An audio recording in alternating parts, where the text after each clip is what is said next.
I'd like to thank Louise and everyone at the foundation for making this summit available, and thank you all panelists, and thank you everyone for coming. It's an honor to be here, and again, thank you for your time. I just will tell you briefly about myself before we jump into this panel. I've been a journalist for roughly 20 years, 15 years on the digital side. I've worked primarily as an editor, but also as a reporter and blogger. I'm currently with Barron's.com. I worked previously at Yahoo Finance, and actually before that at Barron's.com on my second stint there. I also worked earlier as a reporter for Bloomberg News, institutional investor, and was managing editor of Individual Investor Online. One of the things that has struck me as a financial journalist in my career is seeing how some of the greatest investments in companies have been those that have been exceptionally innovative. The names that I'm about to mention are household names: Apple, Amazon, Google, and even Starbucks. And these names are just perfect examples of how innovation does not guarantee that you will be very successful, but it also happens to be that many of the most successful companies are or have been exceptionally innovative. Apple goes without saying. We know all about how great it's done. The stock is near an all-time high, trading above $700. It's the biggest company on the planet. It surpassed ExxonMobil not too long ago. Amazon.com is pretty much owns e-commerce. It's their game to lose. They've been adapting, changing, de-emphasizing physical in favor of digital, and CEO Jeff Bezos has been, I think, despite all the plaudits he's received, arguably underrated. He's kept a long-term strategy intact since day one. If you look at press releases from 97, 98, he emphasized that this company was in it for the long haul. So there was a vision, a certain blueprint, but at the same time, a highly adaptive company. And so that's kind of marrying the best of both worlds in a way. Google, again, it did something better, faster, and they became the undisputed kings of search. Starbucks, not per se an innovative idea to create a coffee shop, but the way they did it and creating a product that people wanted, and one that has addictive properties, if I can, not Starbucks, but it's, anyway, same idea. So anyway, those are all examples of why innovation really does matter. And innovation is not, however, the province of tech companies. Procter & Gamble, for example, I read that about half of the products it sells were developed in the last 2 years. So the pace of innovation is faster than ever. Innovation, I think, has never mattered more. The barriers to entry for business are lower than ever. In decades past, you would need a lot of capital, people to start a business. Now the cost is so low, virtually anyone can get into business. The downside of that, it's never been easier to fail. You look at former blue chips like Eastman Kodak, you know, that kind of tells you what you need to know in that regard. So without further ado, we're going to explore innovation, look at some of the challenges and the opportunities involved specifically in the capital allocation process. But first, I'm going to briefly ask each panelist to tell a little about themselves, just for 2-3 minutes, specifically about what they deem to be most important or compelling things that we really need to know about innovation. So I suppose I'll just begin with Julius to my left, and we can go down the table then. Sure. Thank you. It's a pleasure to be here. My name is Julius Akinyemi from MIT Media Lab. I focus in Media Lab. I focus on creating what I call the digital asset grid. You may wonder what that is. Basically, it's looking at the rest of the world, apart from the Western world, saying we do have asset there. How do we digitize that asset and bring it to play in the digital global marketplace so we can empower them, both from financial inclusiveness and developmental structure point of view. Before that, I was the global director for emerging technologies for PepsiCo. as well as Wells Fargo Bank. So that much for myself. When we talk about innovation, which is what I've been dealing with for the last couple of years, I believe innovation has become imperative for any business to survive. And when we look at the environment of today, where you have to basically not only innovate, but you have to innovate very, very rapidly, and also be able to innovate much more frequently. You know, I'm glad you mentioned Apple. And if we think about what Apple have done, you will all agree with me. They have innovated not just for the innovation's sake, but they have done it so rapidly, more than their competitors, and they have done it so frequently. If you look at all the other successful businesses, be it Facebook or Google, as a matter of fact, you know, for Google, you know, information told me that they actually do releases almost every week. So you can just imagine, but those are all based on innovation. So you cannot do but innovate, and you have to innovate much more frequently and much more relevant, you know, to the marketplace. Now, the key issue is how do you do that and do that effectively? Well, I started thinking about some ideas. Some of you might have heard about it, which is the what I call the living lab. A living lab is a structure that permits what I call a joint innovation development. Some of us that have been in the technical environment, you know about joint application development. It's the same concept, except that you are innovating together with everybody in your value chain so that you can bring product to market in a much more rapid sense, and you will make it much more relevant. Now, we can talk more about that as we go around. Obviously, there are risks that, that portends into rapid deployment of innovation. And sometimes the businesses are kind of reluctant to take that. So we will discuss more about that as we go along, so I can let everybody else talk. Okay. Sergio?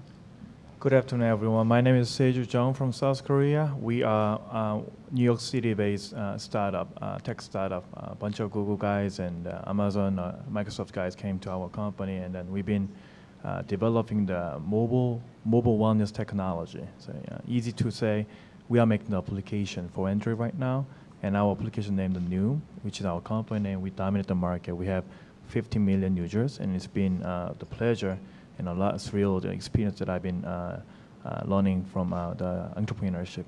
So my focus of today is like on how, even though the nature of company is driven by engineers, top tier engineers, and we are in the tech sector, I learned a lot that technology is the core, yet it's not everything. That's what I've learned. And today the panel will, we are in the whole ecosystem, and I'm a startup guy, so I'm day-to-day working very hard with all the laptops and all the engineers. That's my daily life, and very nice meeting you two guys. I'm Doug Jamison. I'm with a venture capital firm based here in the city called Harris & Harris Group. Again, our perspective on innovation, we are very early stage investors. We focus our investments in companies that are enabled at the nanoscale and the microscale. So if you literally pull out a piece of your hair, you look at the width of it and think 50,000 times smaller than the width of your hair, that's the range that we are building companies that are enabled at that scale. We do very early stage, so again, my perspective would be a perspective of really going into research universities, research labs, pulling out those technologies and building those companies, looking for great entrepreneurs like Segu here, and building those type of companies. I think from my perspective, different than some of the other panelists, you know, one of the things that's impacting innovation, I'm not going to say in venture capital, but in part of venture capital, and the part that really is the type of companies that take 10 years to build. So healthcare companies going through clinical trials, electronics and semiconductor companies, energy companies where you're really changing the infrastructure. There's been a tremendous change in the structure of the public markets over the last decade that is really impacting the returns. So most of you in the room probably know venture capital returns are horrible over the last decade. And if venture capital returns are horrible, who's going to put the money forth to build the next Apples, right? The next Intels, the next great healthcare company. And so there's a lot of changes going on there. The two you really witness is, one, how do you build those companies and make money out of them in today's world? The second is there's a real change going on, and the change is that I believe that the corporations are really going to play a much larger role and be in a much stronger position against the financial guys, such as myself, over the next decade. So something Julia said, which is innovating up the value chain, what we're seeing for the first time is a much closer partnership with financial VCs that build these companies and corporations earlier on, literally back in the startup stage, so that we can do what we do really well, which is build startup companies, find innovative management, get past the internal engineers that say this will never work, but that we can work with the corporations to do what they do really well, which is scale and manufacturing, which startups don't do really well, and also access to end markets. So I think that's the perspective I would take. Hi, everybody. My name is Mickey McManus. I'm the president and CEO and one of the owners of an organization called Maya. Maya stands for Most Advanced Yet Acceptable, and that's really what we focus on, the intersection of the most advanced connected things in the world and technologies, but making it acceptable for people. Our sort of belief is that it would be really nice if the future computing technology tried to be human literate instead of forcing us to become computer literate. And I think that that's a real passion that we've had, and we embedded it right in our name. And we really focus on taming complexity. For a long period of time, we've been funded partly through commercial work and partly with research. So we've gotten tens of millions of dollars from the Department of Mad Science in the government, the guys who brought us the internet and a bunch of other things, to look 10 years into the future about how you innovate and to do something in the area of what's called augmented cognition, which is how do we actually augment cognition in individuals and groups? How do we actually get innovation consistently, regularly, out of groups? So that sounds very, very geeky and abstract. So I want to tell you just a short little story. A friend of mine calls me up, and he's the global head of digital for a very large beverage and food company, maybe the second biggest. I think Julius mentioned he worked there. It was a place called PepsiCo. And he said, we are a sponsor of this big thing called South by Southwest. It's this huge music, interactive film thing, 20,000, 30,000 people descend on Austin for 15 days. There are 5,000 panels. We're always a sponsor. But I really want my team to do something that they thought was the impossible. And oh, by the way, it's October. I only want to have a 4-hour brainstorm about this to get going. So we had a 4-hour brainstorm. And from that 4-hour brainstorm, and I have all the pictures, that they came up with all the ideas, his team inside of digital at PepsiCo, to really, their mission was be known for innovation at South by. South by is one of the most snarkiest, most digitally connected places on the planet. It's where digital culture breaks. It's where Foursquare was launched and others. So you can't look dumb there. So look like you're innovative, look like you're digital, but also explore the social life of products. What happens when Pepsi cans and Sabra, hummus or Amy's chips or something like that all come together? What happens when products are part of the social network? And finally, just augment the festival. Just make the festival fun. And I said, okay, great. So we ran a 4-hour session and came up with a ton of ideas. And the mission was get these guys to feel like they had done the impossible. And so we picked and chose each of the ideas that they came up with. And then it turns out we really only had from January until the middle of February to finish it, because it had all shipped in the middle of February. So we had a month and a half to try to do something.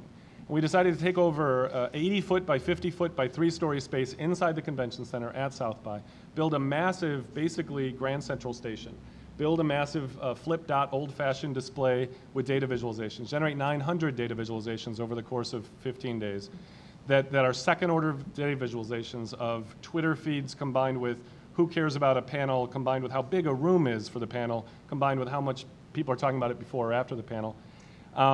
We built a space where people could hang out.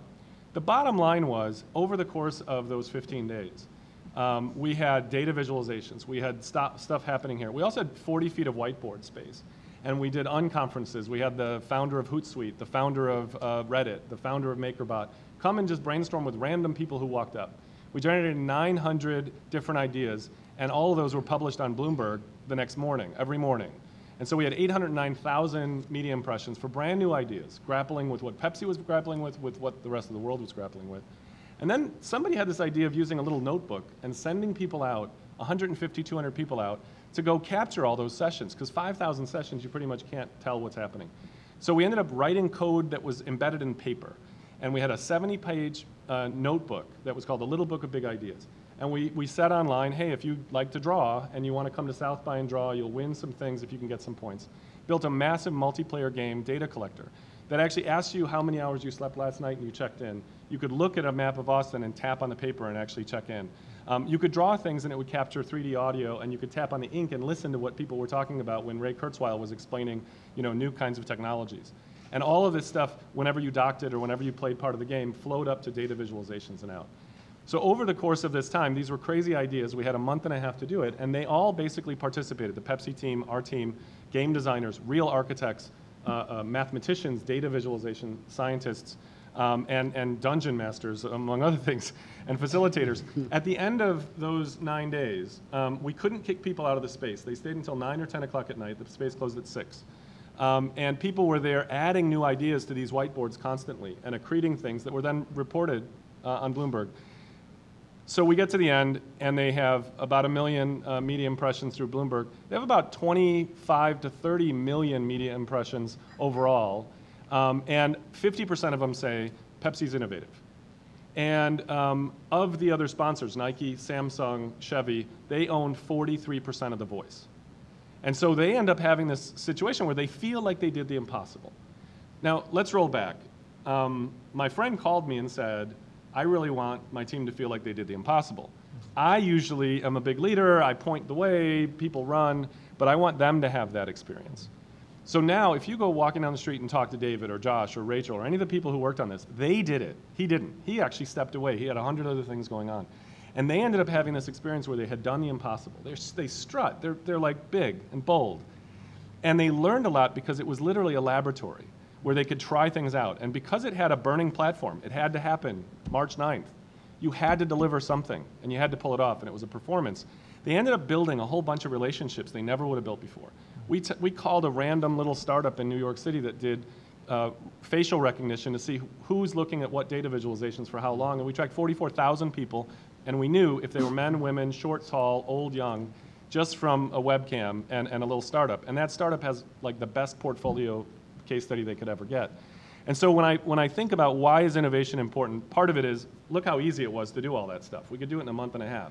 You can kind of build anything now, and you can make it right. And the next challenge, and I said this in the last panel, the next challenge is making the right thing, which is innovating for people, because we can make anything. And the second part of this is, how do we get our teams to feel like they've done the impossible? Because it turns out, after you've done the impossible once, it's really much easier to do the impossible the second time. You kind of can think about it and do it. And this is one of the things we have to look for when we're building teams and we're trying to do stuff. Sorry, long ramble. So, I'm Stan Bergman, and I'm the CEO of Henry Schein. We are the largest provider of products to physicians in private practice, dentists, and veterinarians. Now, the team on this panel to the right of me are all from the New World. My company is from the traditional Old World. We provide the dentist that you go to with gloves, masks, and some other stuff. The same thing with the doctor and the dentist. And in the year 2000, it was said that we would be what they called at that time disintermediated, and we were not supposed to survive. So the innovation that we have gone through is very different to the innovation I think the panelists to the right have experienced. They are more or less coming up with new ideas of new products, of new technology. Our innovation, and I would submit to you, a company like Henry Schein has to reinvent itself, yes, every 3, perhaps 4 years. And in our divisions, we have these 3 large divisions, dental, medical, and veterinary products. We expect our management team to reinvent their business every 3, maximum 4 years. If they go over 4 years, they start losing market share. If they go under 3 years, they actually gain market share. We have a history now of 80 years, and of which 40 years or so, 30 years or so, have been using this formulation of reinvention. And what reinvention is all about is about being relevant to your customers. So in the old days, it was all about, could we price a product and make the price public? And in 30 years ago in our industry, no one knew what the price was. You get billed because the competition didn't really, it was like a secret formula as to what the doctor would have to pay, and hopefully the doctor wouldn't realize what they would pay, and they would just pay the bill. So we were the first company to come up with a catalog listing the products, putting a price, and if the customer needed the product, having that in stock. That was in the 80s. That moved along to the notion that in the 90s, we fielded a group, which is today about 3,000 people, who go into practices to help the practitioner with practice management consulting. In other words, helping, and today most of our customers are in the free market system. In other words, they are billing for services. So we help these customers who are doctors, dentists, and veterinarians who have a very good clinical training, but of course don't know anything about running a business the day they graduate from school. So we go in and help them with the business side, helping them run a better business with the goal of helping them provide better clinical care. So that worked for a while because until very recently, it was about how much services the practitioner could provide, of course, within the bounds of quality. But the new paradigm, of course, embodied in what is healthcare reform, and healthcare reform is no one doubts that what is needed is healthcare reform, and no one doubts that in the medical world, the emergency room cannot be the first line of defense. It's got to be the doctor's office. The issue is moving from the emergency room as the first line of defense to the doctor's office and providing more preventative care. The debate is not in this country or any other country whether that's needed or not. It's who's going to pay. Are the pharma companies going to pay, or the taxpayers going to pay? It's not about the movement. However, we are caught in that dynamic change, and in fact, it's a welcoming opportunity. It's no longer about can we sell more Band-Aids or can we sell more vaccines that can be given and when people don't need them, but can we work with the healthcare system to improve on the quality of care and the health of the nation in this country and the other countries we're in, rather than selling more products simply for the sake of selling more products. Now we have to reinvent ourselves, and we are doing that to take care of quality of care and not quantity of care. So how do we do this? Well, I think all four of the panelists touched on this in one way or another. Big companies are not great at innovation. We are great at delivery of innovation. But if you look at it in the purest sense, the pharma companies, I don't know how many pharma companies have really come up with a drug from the beginning to the end in the last 10 years. It's all technology that's bought, or it comes from a university or something like that. Our job is to partner with the people to the right and find ways to take their entrepreneurial innovation and connect it to our train, which has, and it's a big train, and it can carry a lot of load. And the success in our innovation is about the ability to have traditional managers work with the highly entrepreneurial innovators. It sounds easy, and it sounds like that's something that should be able to be done simply. Just get two people in a room or two groups of people in a room, but we are talking about people that come from different worlds. Technology people and people that take orders for gloves and masks are very different people. They have different disciplines. They have different thinking. And I would submit that at the heart of innovation in any commercial venture, whether it's a string of companies, it's a partnership of companies, or it's one single company, you have to partner the traditional people with the innovators. And if you don't have patience to do that, you will not reinvent yourself. If you do, you will create things. And I would submit that Steve Jobs was able to do that, and Bill Gates was able to do that. Bill Gates was pretty smart. He realized quickly that he was an innovator, and then he got traditional people to run his company. And Jobs tried that, didn't work, and then he had to deal with that later on. It's an interesting comparison. But the bottom line is, you've got to reinvent yourself every 3 to 4 years, even in a traditional, boring company, but you have to connect and be able to find people that can provide you with technology to provide solutions to your customers. And you've got to know where your customers are heading. So in the old adage of, I think it was Wayne Gretzky, the hockey fellow, he said, figure out where the puck is going and go there, and then align yourself with technology people and innovators to get there. Okay, thank you, everyone. Stanley just pointed out again the importance for big companies to partner with entrepreneurial innovators, and what Mickey demonstrated with Pepsi again speaks to that. I I wonder though if they're not more the exceptions than the rule, and I'm wondering from our panelists if they could shine some light on exactly to what extent do the non-innovators, if we could call them that, fully understand this? Are some in denial, or are they all aware of this and some are, and they're just executing at different levels? I'm just kind of curious about your thoughts on that, please. Right. I can take that. Since I was at Pepsi and Mickey gave that example of Pepsi, I thought it was very good. So let me elaborate a little bit more. I know he did a lot of elaboration on that. What Mickey just described for you is what I call open innovation. Open innovation, and actually if we pull back to this morning, you know, from what Louis said to everything that we talked about, we talk about creativity, we talk about openness, collaboration. You know, those are the key words: the collaboration, openness, creativity, passion. You know, those are the key words that bring innovation to play. Now, open innovation, in a sense, is your ability to divers the risk of innovation. And the way that works is Pepsi, as an example, have an R&D internally. Pepsi will go through their regular innovation process. I was there and we did all of that.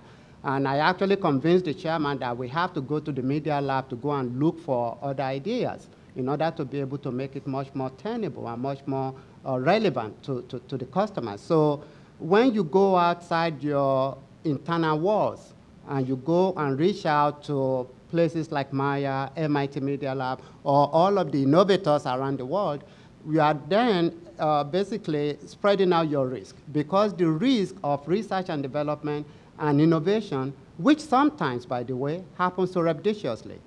You know, the best innovations are the innovations not planned. But this business cannot sustain that because, you know, I've been in, you know, either at Wells Fargo or any of corporate America. You know, you have to have a budget. You have to have a plan. Everything has to be on 5 years plan.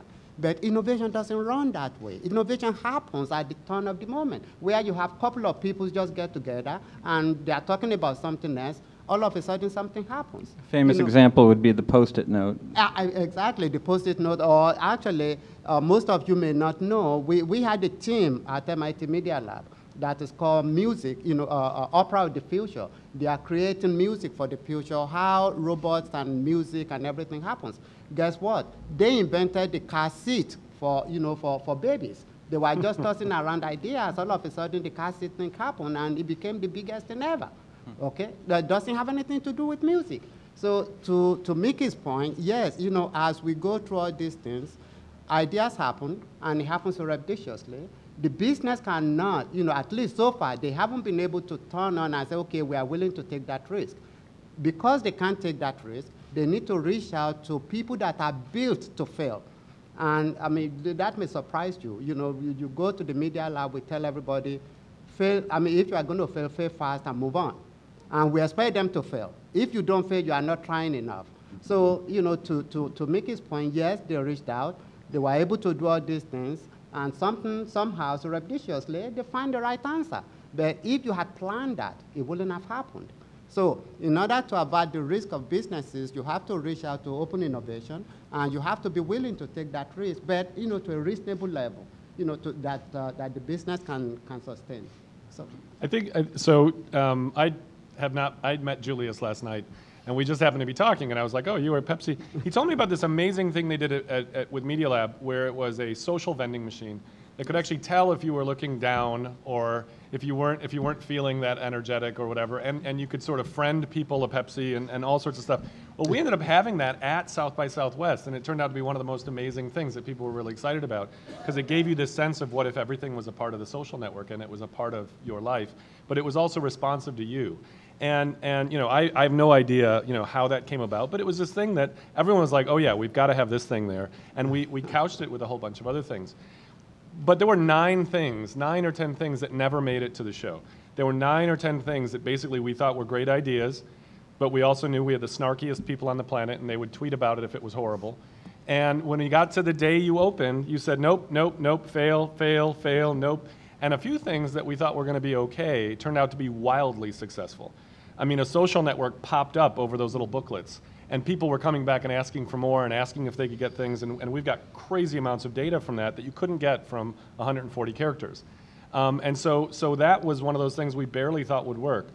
What really happened, though, was the team was able to simulate in a semi-safe space. And what happens is when we enter a world of exponential change with trillions of things, you have to think about it more like biology. And in biology, you run simulations to find out what's happening. There's a classic game called Conway's Game of Life. And it has it's a checkerboard with 4 rules. And when you start it, suddenly real life bubbles up. You see little gliders going by. You see things getting shot. You see all sorts of stuff happening, and you can accelerate that simulation to find out how different patterns at the beginning turn out to be rich and different kinds of things at the end.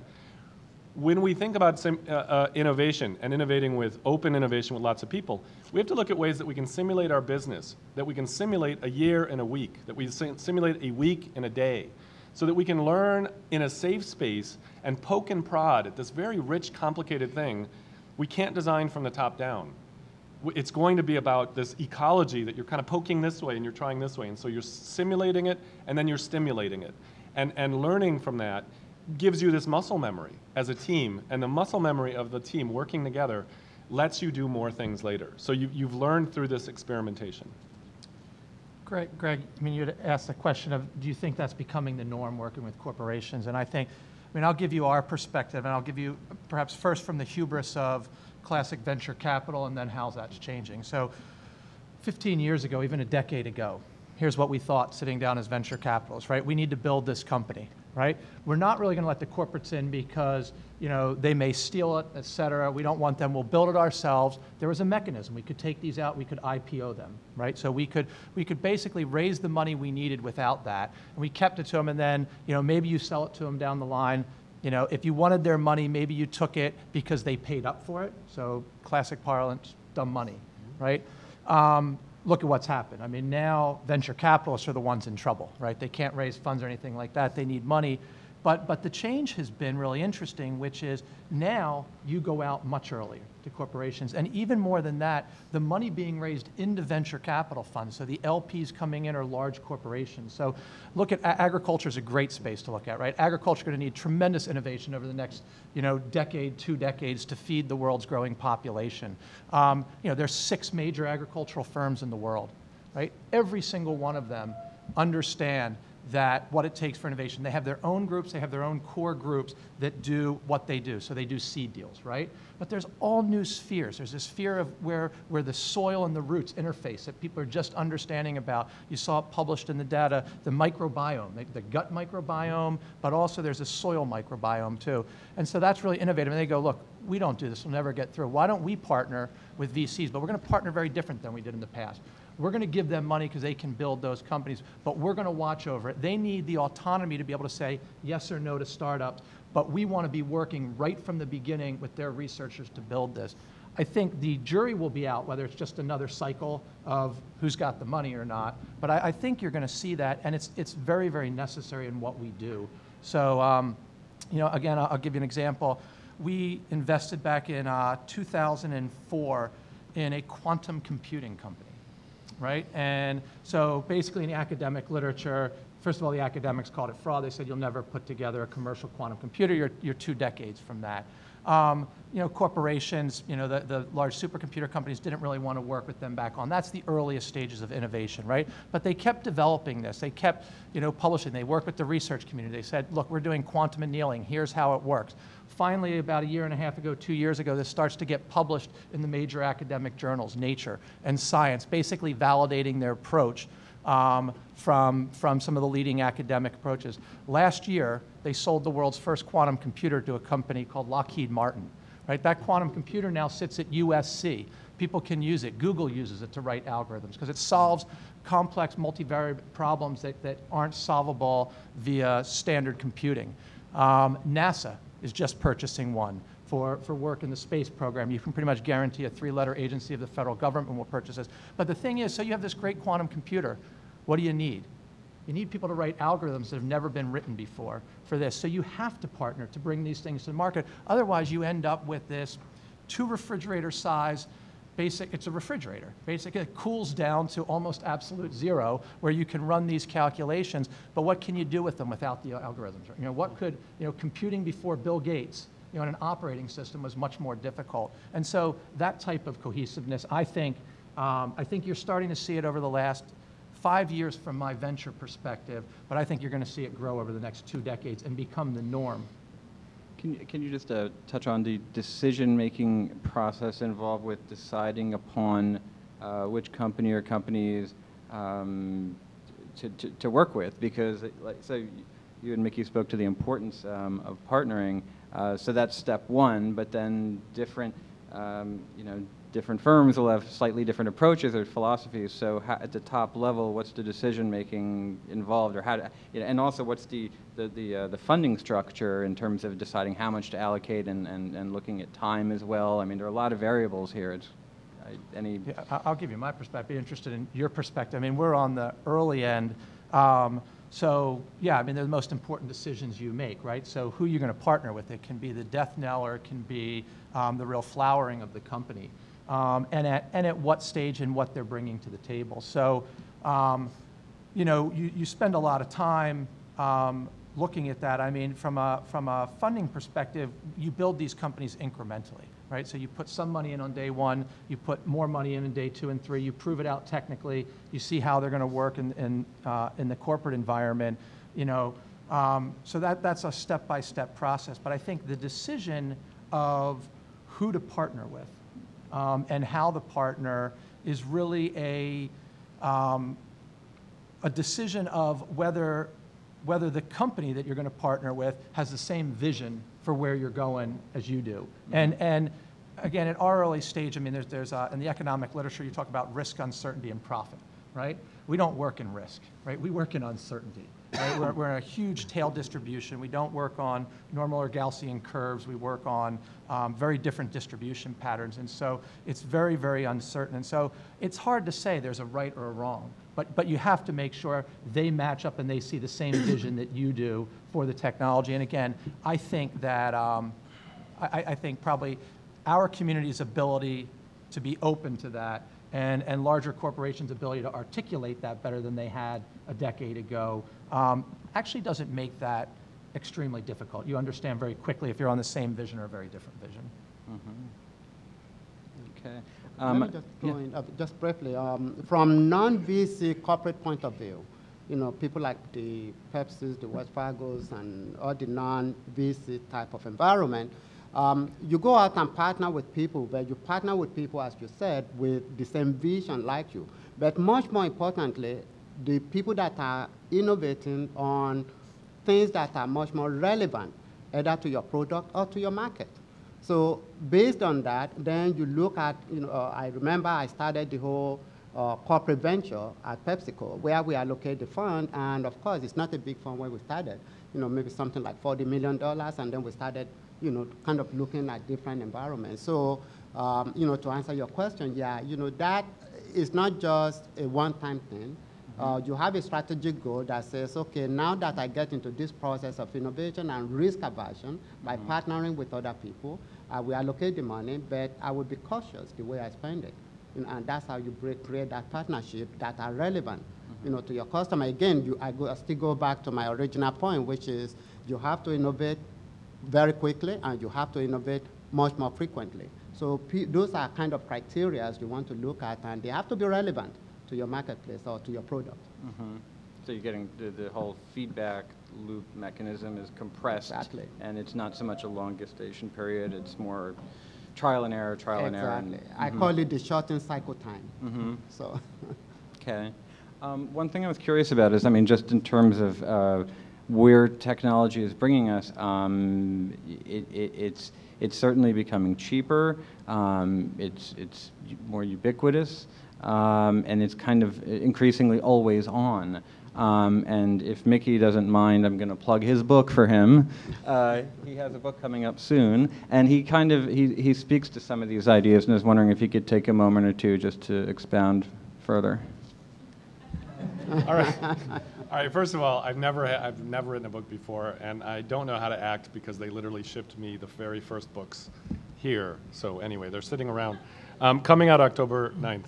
I don't know. It looked like you had something you wanted to say, and I want to make sure. I'll finish and then I'll say. I think, you know, my book is named Trillions, and the reason it's named Trillions is because analysts say that we will have trillions of connected devices that are smart, dumb, whatever, but semi-smart within the next 5 years. And having a whole bunch of smart devices is just happening. It's an economic reality. It's just cheaper to put a chip in it than it isn't. The semiconductor industry said we make more transistors than grains of rice, and we make them cheaper already. So it's just happening, and it's happening for a lot of pragmatic reasons. It's like a supersaturated solution. The question is, what happens when it all becomes connected? Because when it becomes connected, we're going to enter the real information age, with trillions of things sending billions of messages, possibly turning into bricks because you don't pass the right, you know, update to it and things like that. And that will be the fabric of our world. When you get to that scale, it is really about an ecology, because trillions is just a big number. People don't really have a sense of how big it is. And I think this is the thing we're facing from an innovation standpoint. If you count back in seconds, 1 million seconds. Does anybody know how far back 1 million seconds is from right now? Anybody? 11 days. All right, you're going to not answer my next one then. So now in your head, try to think about how far back 1 billion seconds is. Don't say it, just think inside your head. How far back is 1 billion seconds from right now? All right, who's got something? Anything? It's about the mid-70s. So 1 million seconds was a week and a half ago, 11 days. 1 billion seconds was the 1970s. Okay, now you're ready. You've got ranging. How far back is 1 trillion seconds? And whoever really can calculate, hold your tongue. Just think for a second. If you just took a guess, in your head, what do you think 1 trillion seconds ago was? Give me something. You got to just give me something. Beginning of, no, it's not that far back. So it turns out it's not 1 AD, it's not when Christ was born, it's not 10,000 BC, it's 30,000 years ago. So 30,000 years ago is 1 trillion seconds. And we're talking about having trillions of devices within the next 5 years. And that sounds really daunting. Except for your body has trillions of devices already. An average person has between 10 and 100 trillion devices in their body. And they're smart information devices, been going for 3 billion years in terms of some kind of organic chemistry. So we have this new situation where we think we've already reached the information age, but we haven't even started. And nature laughs at us at this point, right? Because it's the cutest little experiment ever. And we think that we've already climbed the big mountain. And it'll just be more like tomorrow except for flying cars and flatter screens or something. And it will be fundamentally different. We have climbed the top of this one mountain that was information inside of a computer. We've got 6 billion PCs and they're in your pocket. But we're really talking about when you climb to the top of that mountain, you look and you see, holy crap, there's a much bigger mountain over there. And while you're fighting over the last few inches of the web, MySpace has to die for Facebook to win, the reality is the surface area on the next mountain is massive. And that's what we're going towards. We're talking about trillions. And so that's our world. And I think coming up with a way to be agile, coming up with a way to be open, coming up with a way to learn some techniques that you can innovate regularly and on the fly means that you can harvest that giant space over there. And I think that's the challenge. And there are ways of doing that we haven't even dreamed of yet. So that's my belief is that's the really big challenge for innovation is how do organizations do that? I'm seeing a lot of organizations, big organizations, do exactly what you said. Team up with startups, team up with venture capitals, looking for how we can actually be a part of an ecology where the different people actually play the role that they play so that we can learn faster. But there are a lot of things going on in that space. It's just that simulation turns out to be hugely important. Visualization turns out to be hugely important so you can see patterns.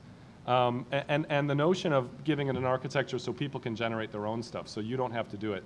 Bill Joy from Sun said that there are always more people outside of your organization that are smarter than you than inside of your organization. It's sort of Joy's law. There are a lot of smart people out there. How do we harness those smart people for our big or small organization to actually help us together in an ecology? And so really, I think that's what I'm excited about, but I also think it's a big challenge for innovation in general. So you should have just jumped in. No, I want to actually pick up with where you ended is how do we harness the ideas, the creativity of really the panel to the right? Now, there are two facts. And I tend to be more on the left, but in this particular issue, the point I'm going to make, I think one has to be realistic. A huge part of the Western economy is in the hands of the Fortune 500 companies. I'm not saying it's good. I'm not saying it's bad. I don't want to take on the president and to the left, but that's my fact. That's a fact. Those companies have to do one thing. They have to create shareholder value. How do they create shareholder value? They just have to make a little bit more money next quarter than they made the previous quarter, and they have to go to Wall Street and say, this is what I'm going to make next year. Not what I'm going to make in 3 years, but next year. And in order to do that, you have to have a solid income stream. That solid income stream runs out of gas if you do not have innovation. You can innovate in your lab, but I tend to agree with your statement. There are a lot more smarter people outside the company than in the company. Don't quote me to my team.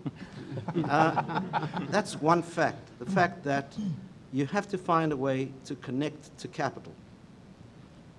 The second thing, I would say, and the capital is in the Fortune 500. There's lots of other places it is. But the safest way to bring your innovation to market is to tie in with where the big money is and the guaranteed money. The second statement is one that really is a challenge to those Fortune 500s, and that is the average life of a Fortune 500 is actually 15 years. It's hard to believe. And I didn't believe this, but I heard Chambers from Cisco make the statement at the World Economic Forum, and I figured that he would have had it, he checked his facts before he made it. So I haven't checked my facts. 15 years? Yes. Fortune 500. So, I mean, they get bought, they get sold, all those kinds of things. So how does a Fortune 500 company keep on delivering solid income, but not only deliver solid income, make a commitment to do that and deliver on that and comply with all the SEC requirements, etc.? You cannot, I would submit, you cannot put enough money in your own organization to do that. You could rely on the Post-its, and of course 3M did very well with that. We have a joint venture with 3M. It's an interesting story where a bunch of students invented something in the summer holiday in their lab, and the student went up to the lab director and said, can I take this, this product and home with me because it seems like you're not interested. So the lab director signed off on it.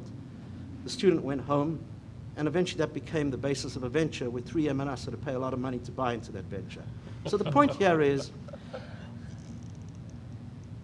Fortune 500s, the bedrock of the economy, good or bad, need to team up with innovation. Innovation can be innovation for the sake of innovation and coming up with new technology for the sake of new technology, or can come up with solutions to needs. And if you ask me who I would partner with, it's only one answer: people.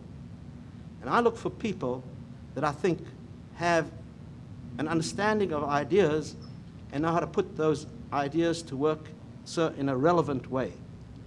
Because if it's not relevant, it doesn't matter.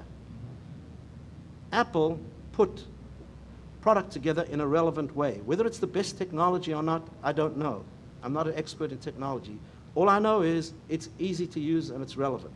So I would invest and would partner with people that I feel can harness technology to commercialize that technology for relevant needs that are known now and in the near future. I'm not interested in partnering with people that are going to put a spaceship on Mars. I mean, that may happen one day, but it's not going to happen in my company now.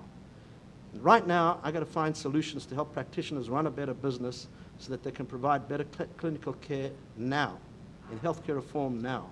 If you have ideas or your portfolio company's ideas that can be relevant now, you will find a partner, willing partner with us, and I bet you'd find that kind of willing partner with the other Fortune 500 who are desperately seeking ideas and technology and know-how and all the stuff that you do.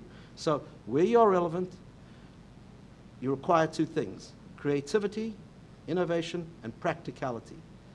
If you have those two things, you will be successful. If you don't have them, your ideas may be brilliant, they're going nowhere. Yes, I'm learning tons from my panel today. I like what you mentioned about make the team, let them experience about impossible things and make it possible. So the second time, it's getting easier like that. And what you mentioned about delivering the innovation and the plug into that areas.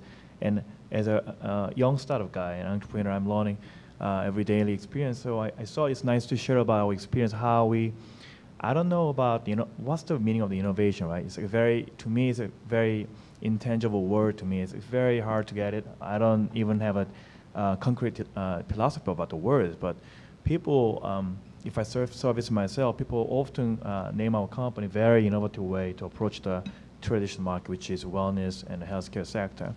So to show up a company, we gather the most data, and we have 4.5 terabyte the information that user generates, similar to trillions, like that. So over 2 years and a half is actually the largest data than ever before than the other companies. So I've been thinking about what we have done so far and what was the lesson that we can take away from there. And I found out the repetitive, the pattern that we have done without kind of intention.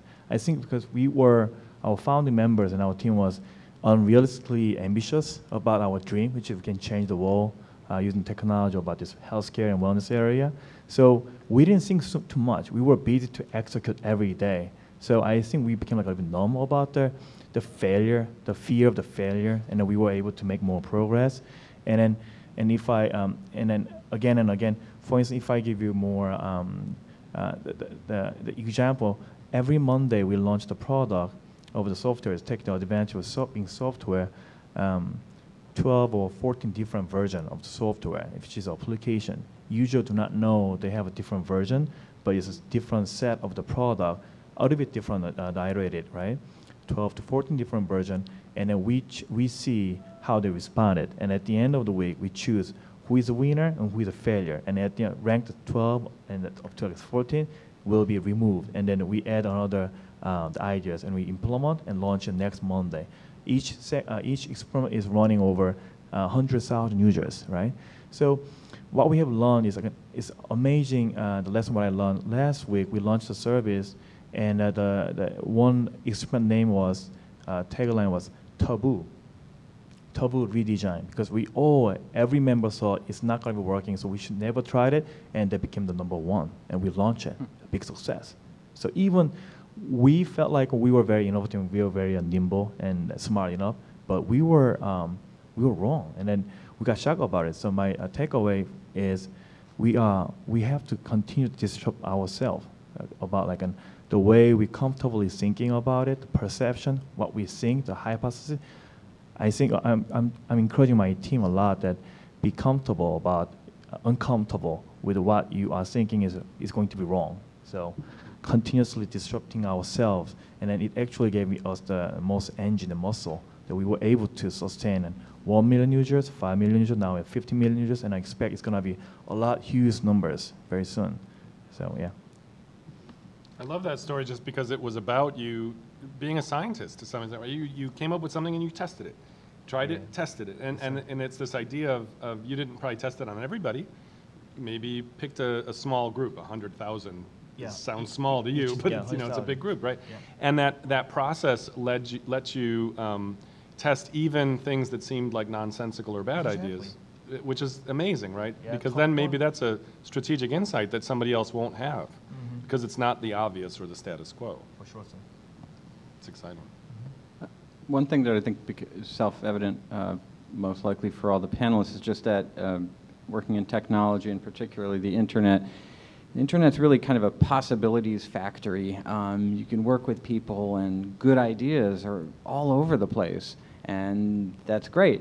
But sometimes you really need a great idea or the best idea, and that's in a way what's so daunting is that while it gives you this incredible amount of freedom, it also is kind of daunting. Again, how to tackle it, where do you start in terms of the decision-making process, and then on top of that, getting the right idea or an excellent idea, you also have the execution issue. So that's a whole nother thing. And I just want to know, before we open up the floor for questions, if anyone here would like to speak to that. Just again, in terms of decision-making and getting the right idea, and then to follow through the execution, relative importance of each. I mean, again, it's going to be interesting because as I listen, especially to tech people in the room, right? And you see this all the time. You see this acceleration of ideas, and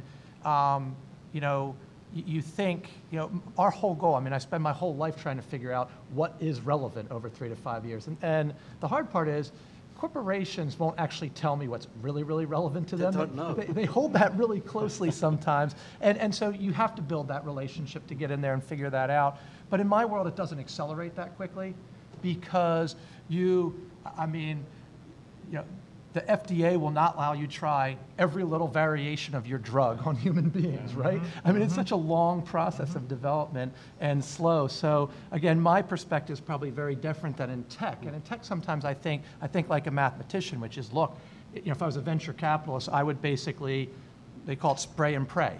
I'd spray $200,000 across, 100 really smart people, and I'd let it be Darwinian. And by the way, that's what Bill Joy does, right? At Kleiner, so that's what he does. He's the classic spray and pray investor. In ours, we talk about it slightly different, which is, look, the technology that we spend so much time and we dream on ends up being literally 5% maybe of the success of the company. And it's basically, management, people, and finding the right person at the right time that can take it further. But again, I'm always intrigued because in a healthcare company, that's really what it takes, right? In a semiconductor company or an energy company, that's what it takes. But I don't know if that's always the same in tech, although I'm sure everybody would probably tell you people. I think there's when you asked the question, I was trying to think of something we haven't talked about. And you talked about sometimes you need a big idea, and it turns out that most large organizations, because about 70% of the people we work with are big, either Fortune 500 or they're governments or something like that. And it turns out big ideas are easy. We have them all the time. You could have 10,000 new ideas by breakfast, right? Big ideas are easy. True. Details are hard. And so what happens is a large organization will have a big idea. They will dump $20 million into it. They will have 5 years worth of work into it in the labs. They will try it and it will fail gloriously. And when you go to the next meeting, and for the next 5 years, when you bring up that idea, people will avert their eyes. Oh, I can't look. Oh, yeah, Bill was part of that. Oh, let's not bring it up. And if someone brings it up, everyone averts their eyes. And it's because they've inoculated themselves against the big idea. They basically have gotten a booster shot now that says, this big idea is dumb and it will never work. The problem is big ideas are easy. And so when a competitor comes out with a big idea, Apple should never get into the phone business because it's a completely mature market, or the MP3 business or something like that. And then they come out with something that makes a lot of sense and looks like a big idea. You're like armchair critics, big companies. Oh yeah, we thought of that 5 years ago in the lab. We thought of that 10 years ago.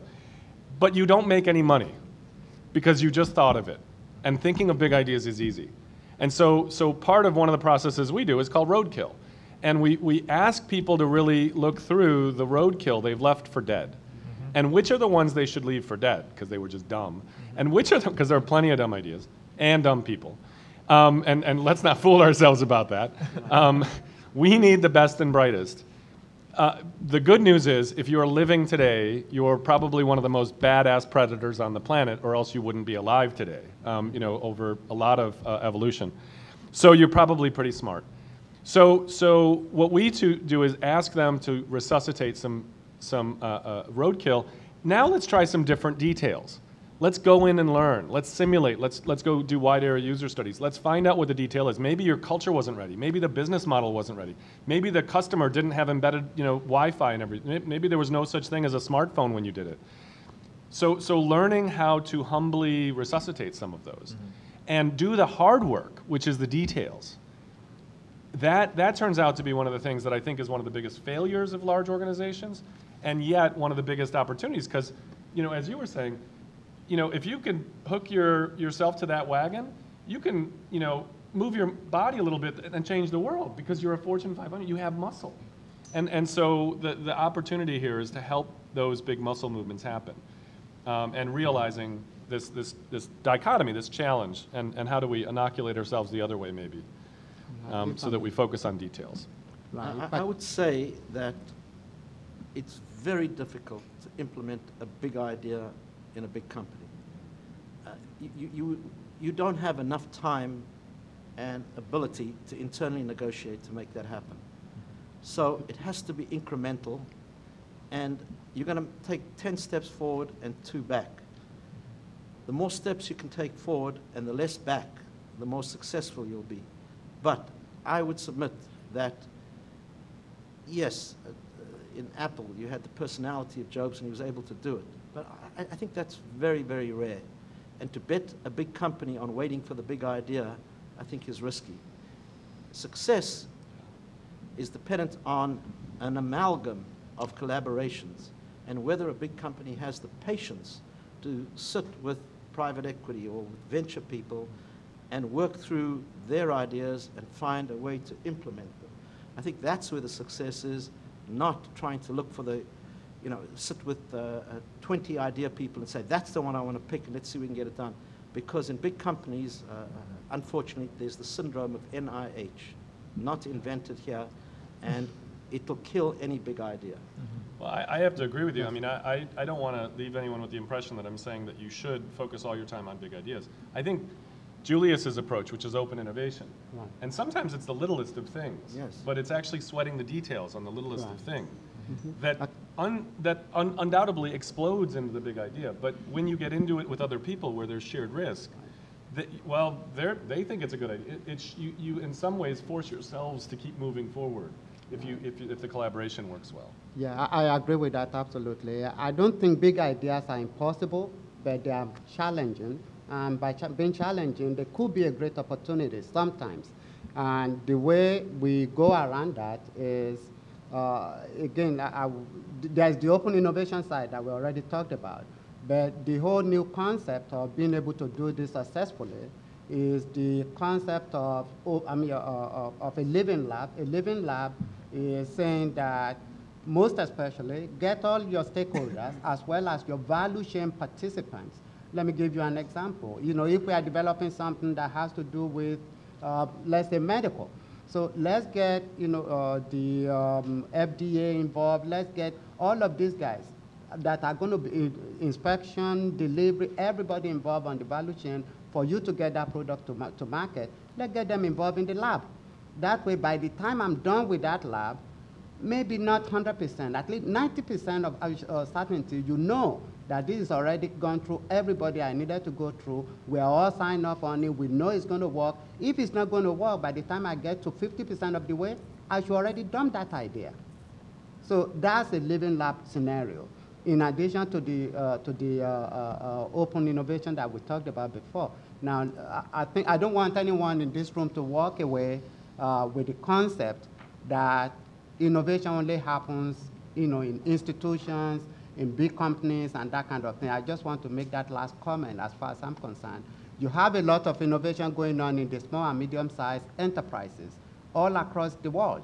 I mean, little corner stores that are being creative with what they do. So when we talk about innovation, it's not the MITs, the Harvards, the US, they are just a little part of that. Innovation happens daily. So, let's kind of keep that in mind. So it's not all about big idea, it's about creating a future that gives us better, either better profitability or betterment for humanity. That's what innovation is about. Thank you. According to my clock, we have about 7-8 minutes. At this time, I'd like to open it to questions from the floor, if anyone has anything they'd like to ask our esteemed panelists. If not, we can keep it going. Okay. I want to echo on Stanley that mentioned about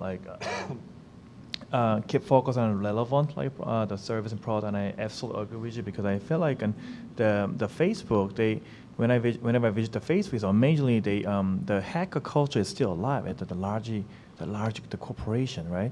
At the world is post a huge wall and deliver it, ship it right now. It's all the time. So you might notice Facebook has a lot of bug. Has a lot of problem with the website, but they're not afraid about launch the problem. They launch first and they fix it later. When the users complain about it, they're not afraid about it. They fix it right after. So I think the virtue of what Facebook has been done, amazing job was they didn't afraid about to face the failure, a little failure, not the disaster, a little failure, but kept iterating the product and launched the service. So I feel like that's the key thing that keep the innovation is alive at the organization.